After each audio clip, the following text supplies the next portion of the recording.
Julian. Do I give age and things? Okay. Give my age. Okay. My name is Julian Peters, known as Jules. Yeah. Um,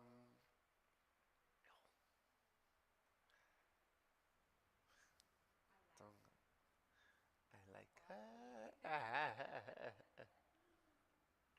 Let's get my faculties together. So I can say I was a student at CPUT from 2019 up 2012, 2012 to 2017, and I'll give you a bit of a background story of what happened to me. Yeah. Um, hi guys. Hi guys. Uh,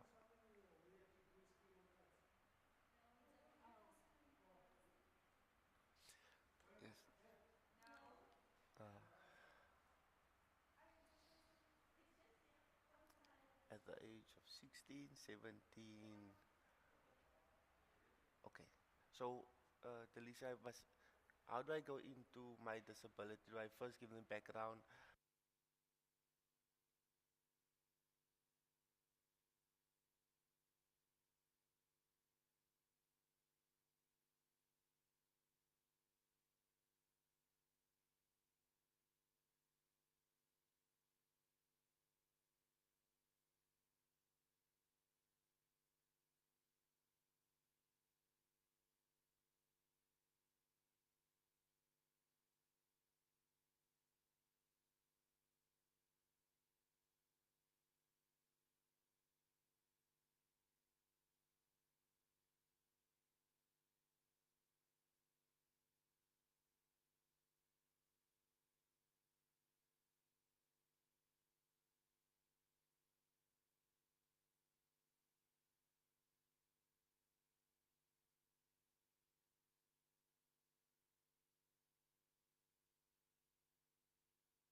to your right.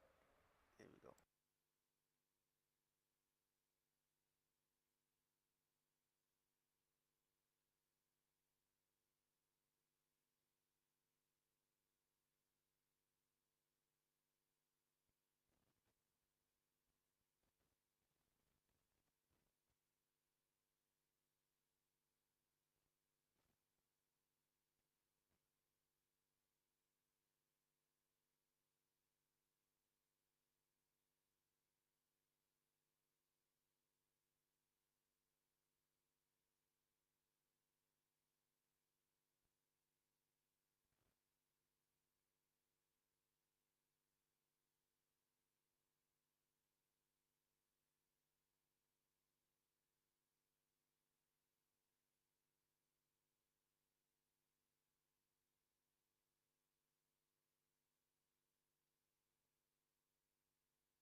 Everyone, welcome to the first webinar of the CPUT Disability Unit in celebration of Human Rights Day. We would like to focus and celebrate the human rights of people with disabilities. And in particular, our focus today will be on reasonable accommodations in the workplace. Now, reasonable accommodation refers to measures that are being put in place when a company or an institution employs a person with a disability. It refers to the little things that are put in place to make sure that a person with a disability, despite of their disability or their different ability, that will allow them to still perform their duties that they are employed for. It is also important to focus on the reasonable part.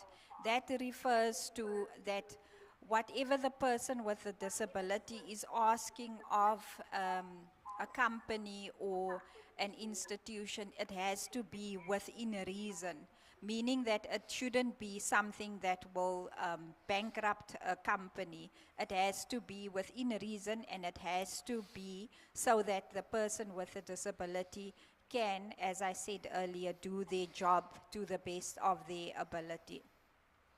Now today we have one of our alumni here, Mr. Julian Peters. It is a great honor for me to welcome him back to come and talk to you guys. Julian came to CPUT in 2012 as a student, a first-year student, and he graduated his BTech Diploma in Human Resource Management in 2017. Now, Julian is one of the students that acquired his disability, meaning that he wasn't born with a disability. But he is here today to share his story with us. Firstly, he will tell us about a little bit about himself and his life before his accident. He will also focus a bit on his accident and how he adapted after, or how he had to adapt after the accident. And then he will speak about his time at CPUT and his relationship with the disability unit and everybody else that was here at CPUT that he had interactions with. And after that, he will tell us about his journey to become an employed member of society. And he is working at a very huge corporate company, and they have made many accommodations to make sure that Julian is contributing member to their staff component. And with that, Julian, welcome so much. We are so proud of you, and we are so happy to have you here. And the floor is yours. Thank you. Thank you very much, Delisha.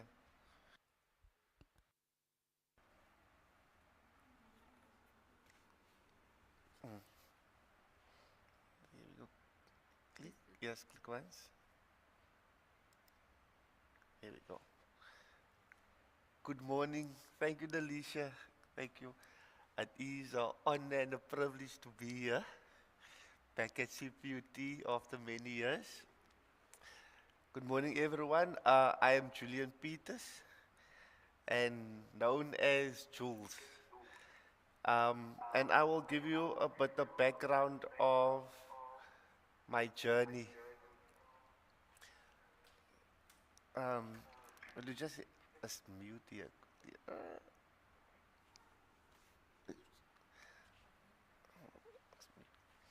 Just apologies.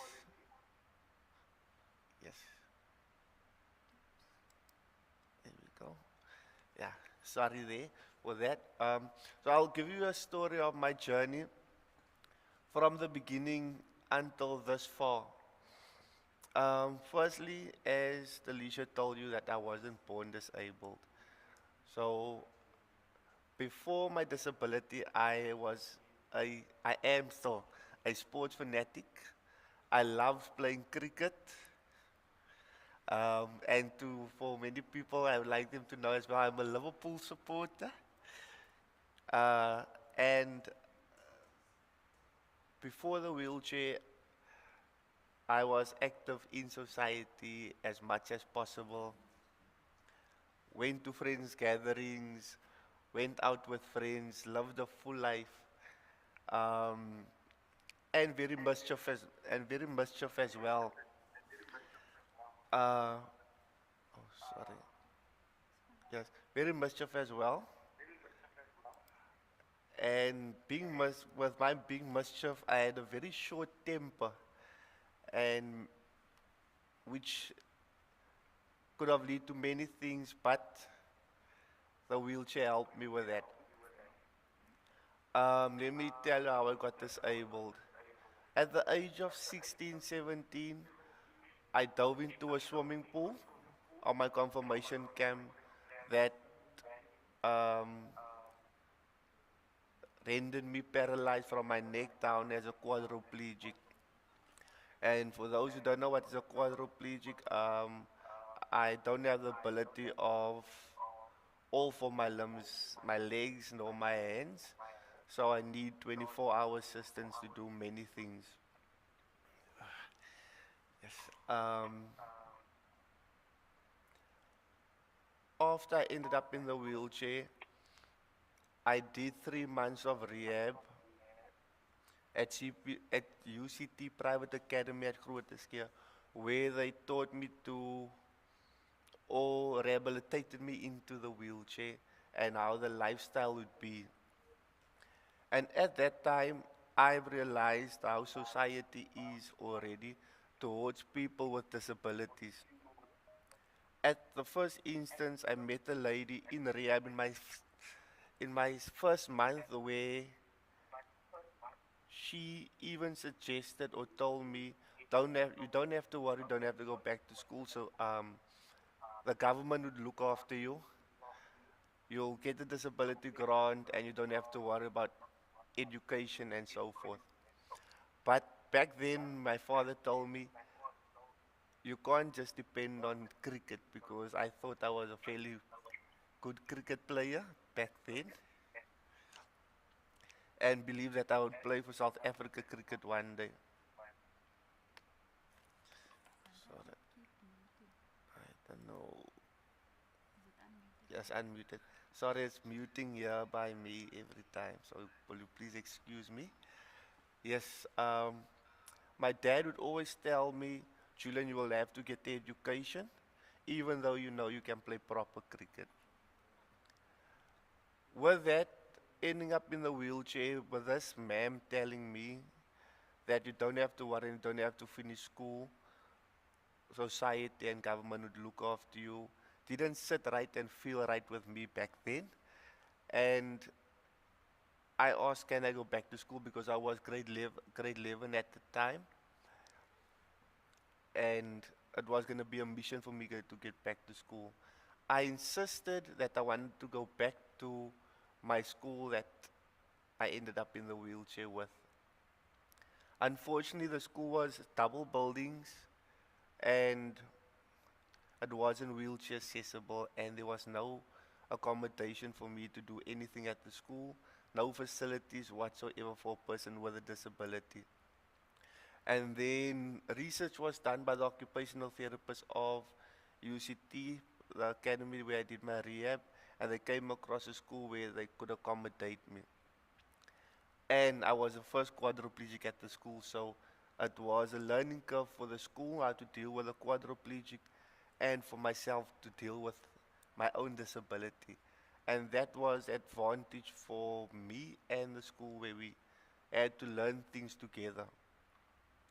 And with that, my parents and family and friends was learning about my disability as well. As time gone, I got accepted at the school to do my grade 11 and 12, and they did their research, got things for me to do. Sorry. Um, they got equipment for me because I can't use my hands, I can't type, and I can't use a normal mouse on a computer.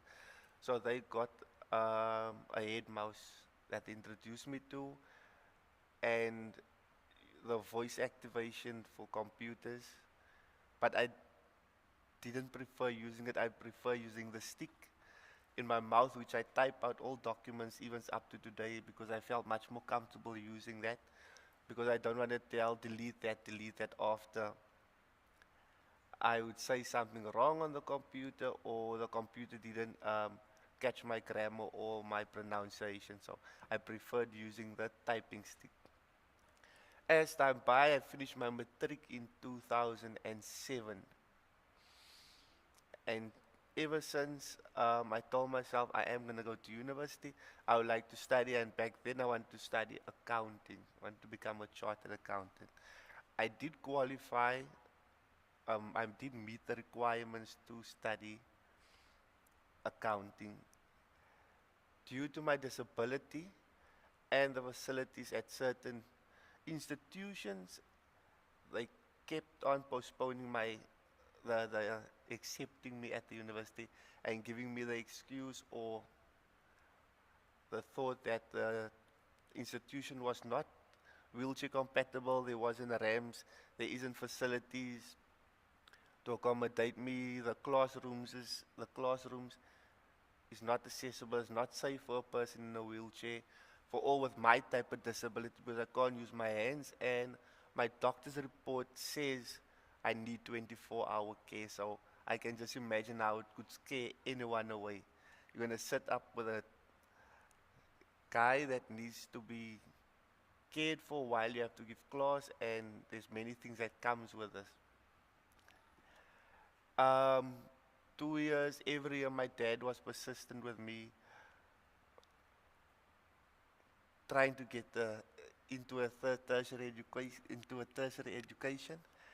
And 2 years down the line, I changed what I wanted to study and did research on to what entails for HRs, human resource management, and I found a passion in that, because if I could study that, I could make a difference in the workplace in helping other people with disabilities, because the HR is the first people you see when you come into a company.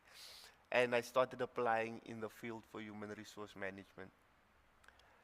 And in 2011, 2012, I got accepted at CPUT by the disability unit, and they said they would see how it goes, and got everything sorted out and got accepted in 2012, and I started with my first year and met everyone here at the disability unit. Alicia, Dr. Nina, them was here back then.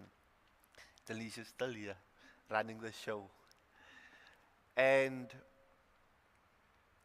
then we were all still clueless, not to say clueless of how it's gonna, how things is gonna go about, but I have learned that it is my responsibility to take charge of my disability by approaching people and saying, look, this is what I need.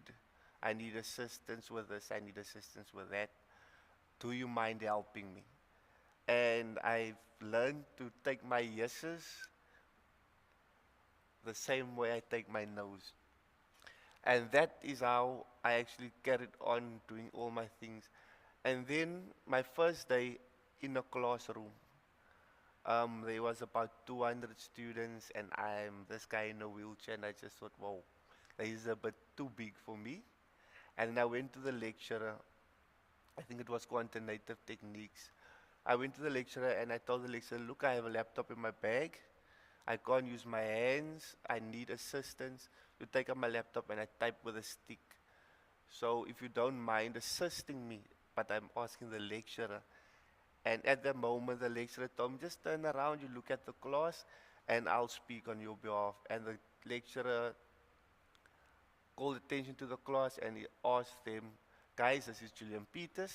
He can't assist himself. Do you mind assisting him in each class by taking out his laptop?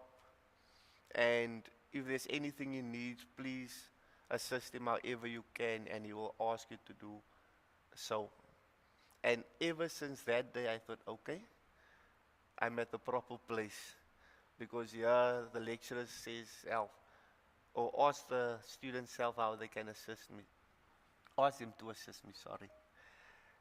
Ever since that day to the next period, without me asking, my fellow students, they knew they had to take up my laptop. They would prepare me, they even started taking my notes, and even the lecturers, I approached them and asked them for PowerPoints and stuff. And then with the disability unit, how they assisted me, they got my own head mouse. Here is a what you call the computer room where I had my space, where I could come during the day and do my work without having to stand in a queue with all the other students and wait in a long line to do your research on the internet and things. Was back then I didn't have internet at home, so all the facilities was here. Um, the disability unit organized me a time schedule at the clinic for my assistance there as well. Whatever I needed, they made my arrangements for me to have a scribe, because my exams, when I had to write my exams, I did it verbally. So they would arrange someone to come and write for me all my subjects from the beginning to the end. So they arranged those things for me. Um, in the first year, we still learned a lot about my disability, of how to go about at the varsity. They even built the lift in one of the buildings. I'm not now sure which building it was, so that I don't have to take a long journey around campus just to get to a class. So that's how they accommodated me with with the accessibilities into a classroom. They educated all my teachers or lecturers, sorry, about the disability and what I need in class. So when it came to classroom lessons, I was sorted out. In my spare time, I could come to the disability unit here, where, as I said, I have my own space. I had my assistants here with the feeding and when I need to eat, or I had to take any medication at the time, or any assistance I needed from the disability unit. Yes. Um, Further on, went on the years further. I met lots of friends here at the varsity. They assisted me. They even started feeding me outside the disability unit. I felt more part of the campus or part of the student life where they started taking my notes for me as well. In my textbooks, as they wrote little hearts in the textbooks for them, they would like, write little hearts and stuff in my textbooks for me to know what I should study and so forth. Yes, okay. Give me one sec. Yes, yes. As time gone, I had a lot of time. I had a lot of time at campus. Because of my transport, I would come at least, or for the earliest, 7 o'clock to campus, even though one of my classes or my first class would start 12 o'clock. So I would wander around and I would sit in the library. There's a nice spot in the sun there that I would usually sit. And I got to know the people in the library. And with that, getting to know the people, they got to know me, and they would see me sitting with my little laptop there, and one of the uncles there, they asked me, uh, is there any way they can assist me in the library as well? And as time gone, because they saw me with a computer, they asked, can I set up Wi-Fi and so forth for the students? And I said, I wouldn't know if I didn't try. So I tried it out and figured out, okay, I can do this. And then I got a part-time job at the library where I would set up Wi-Fi for the students, and I would help the students not make a noise in the library, not eat in the library, and they have to respect the facilities in the library. So I was delegating as well. So it would be this wheelchair coming to you. Would you speak softer in the library? Yes, so I would ask you, can you speak softer? And can you stay off your phone? So then already I had a responsibility, and I felt I have a responsibility and I'm being valued. And as time gone, there was other people setting up Wi-Fi, but the demand was coming to me. And that made me feel, okay, I can do this, and I have bigger things for me waiting with the job at the head or the part-time job at the head at the library, being yeah, at CPUT. Fortunately, I could pass my National Diploma 2016 and got accepted for the BTech. And I completed that the next year, and then completing the BTech. Now the transition from tertiary level into employment was another challenge, just as it was to get into school, get into university, and it just was another battle. And again, just the support I had around me and the people I knew I can depend on, and the friendship I made here at the disability unit, they told me, don't worry, whatever I need, they will accommodate, and they'll go to my place of employment or any facility where I am, they will assist. My 2017, I completed my BTech. 2018, I struggled the whole year to find employment. So I applied for learnerships as well. I applied for learnerships. I got accepted by a learnership in 2018, 2019. Yes, I'm gonna get my dates correctly, yes. Yes, I got accepted, and with this learnership, there's a part where you do 6 months theory and 6 months practical. The theory part went well, but the part of the practical, we have to go into office. And this is also a well-known company that did not have any facilities for a person with a disability like me. So for the next 6 months, I basically sat at home and got a stipend and felt lost, and like there's no direction for me, and how is people going to assist me if no one is giving me an opportunity to go into a workplace. And then the next year, I applied. A learnership is only a year, so the next year I kept on applying, and got accepted by the place I am working now. Another learnership, but it was a call center learnership. But the people were so welcoming and friendly at the interview. And as I did the interview, the lady asked me how I'm going to survive. Because a call center, is you're gonna have to be on the phone, you're gonna have to be on the computer, and you're gonna have to be able to take notes. And I am not able to use my hands at all. So I told the lady again, I don't know if I haven't tried it. Just give me a chance. And with that, they gave me the chance, got the learnership at Discovery.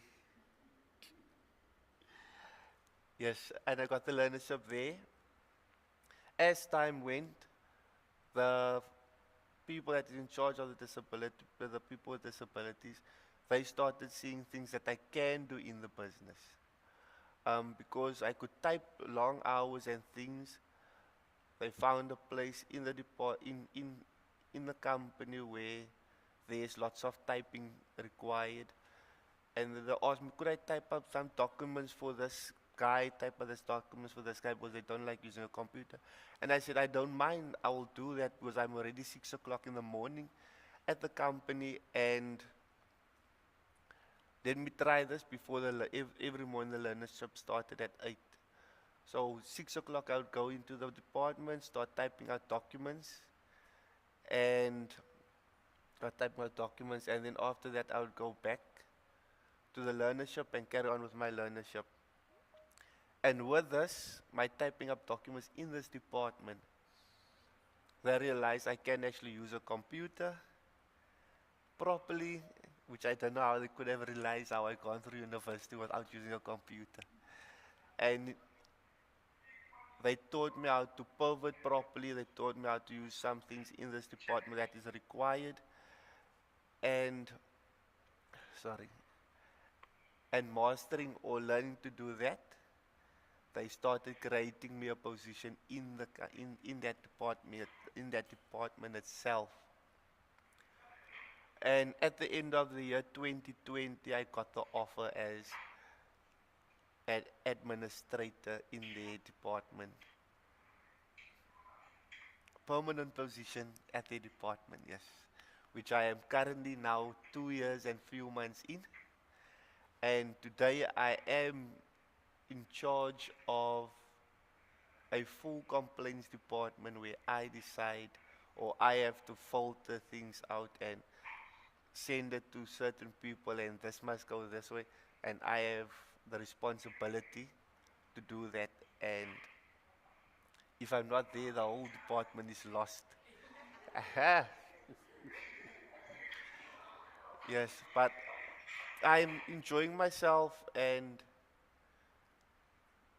just the responsibility that the company has given me. Oh, sorry. Just the responsibility that the company. Oh, it's gone. Sorry.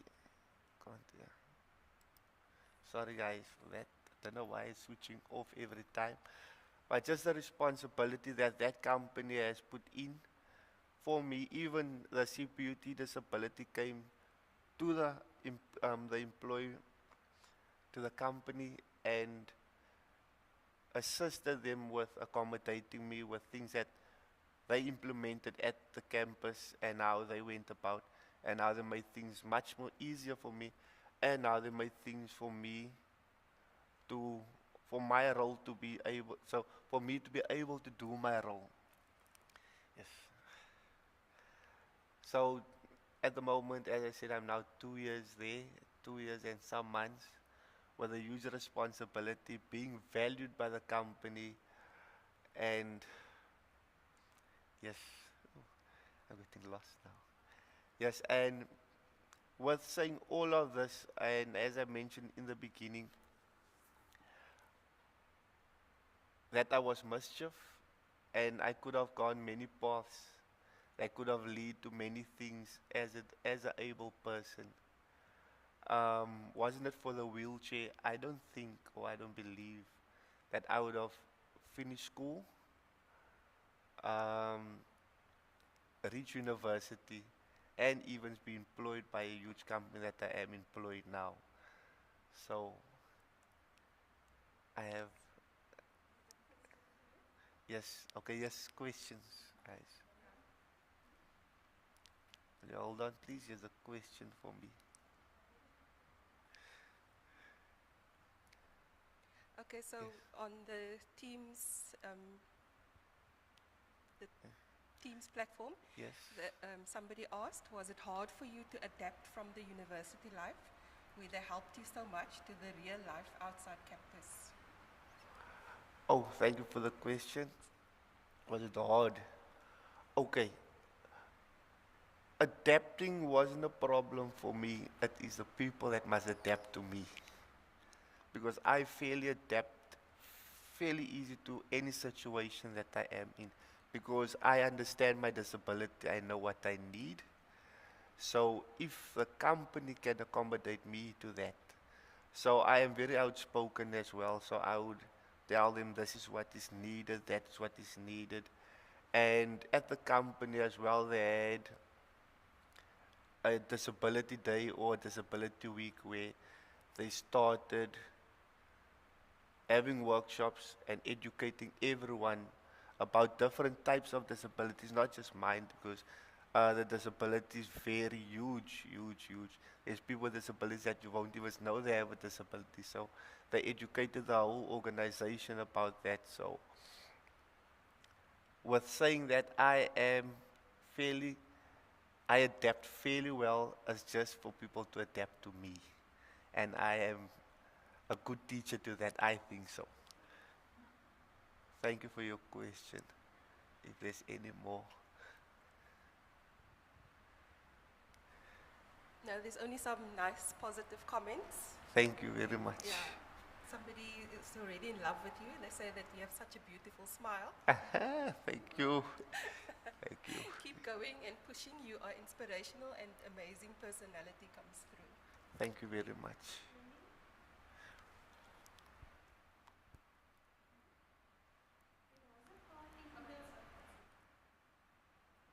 There was part in the beginning where people couldn't hear properly. Yes. So if you can just repeat how you became in the wheelchair. People missed that and they said they really want to hear that part of the Oh, story. okay, no problem. At the age of 17, I was on my confirmation camp with the church.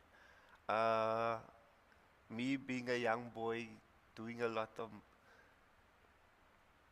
things that we're not supposed to do on camps, and then I just decided I would dive into a swimming pool. And with diving into the swimming pool, I broke my neck and became a C4 quadriplegic, which rendered me, which rendered me disabled from my neck down. And a quadriplegic, if many people don't know the term, I can't use all four limbs, my legs or my arms, so I need 24-hour assistance. Uh, yes, that is what happened to me. If there's any other questions.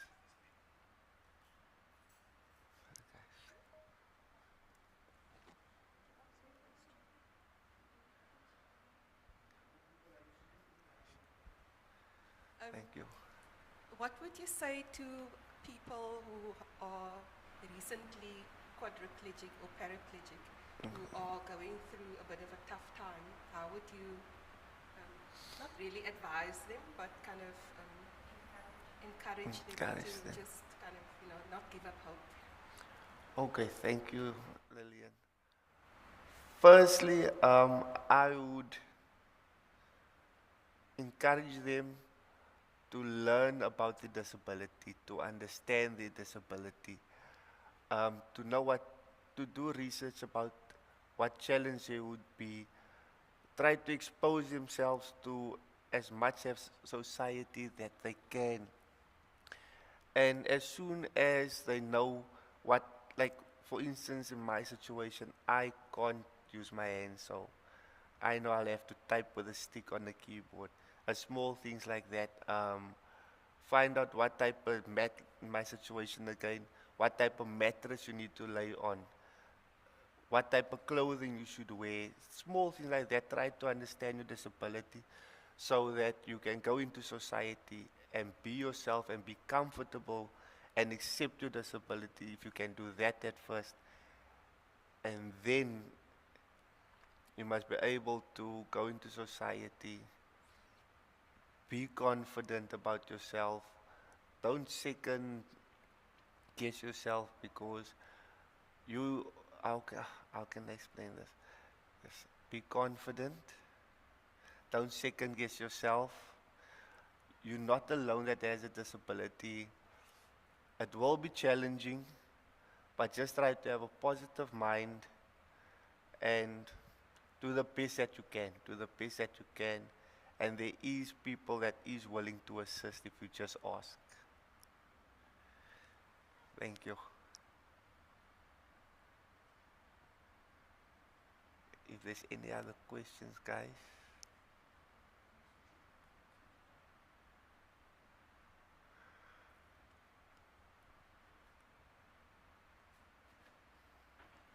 Yeah, hold on. It doesn't seem that there's any further questions. At this time, we just want to say thank you, Julian, for gracing us today with your presence and for being so brave to tell your story and to encourage final year students that there is so much waiting out there for them. And I like what you said. They shouldn't be afraid. They must be confident and they must believe in themselves. I just want to read. You have beautiful comments in the chat section. There's one who said that they really just want to give you a big hug. But I want to read you the comment even within my concluding remarks to you. It's by Tameka B. She says, really applaud your courage and determination. It's hard for most people, but to have such a life-changing disability, I really respect you for never giving up. And thank you for coming, encouraging our students, and especially our final year students, to not give up and to face the world. And thank you for telling us a little bit about the reasonable accommodation within the workplace. With the reasonable accommodations, everything is possible. So we want to present you with a small little gift from the Disability Unit. We are very, very proud of you, and I know I speak for the entire institution. And thank you to everyone who tuned in on all the platforms to support the Disability Unit and to listen to Julian's story. We really, really appreciate your participation today. Thank you, thank you, thank you. There's one, can we verify? Thank you. Thank you, doctor.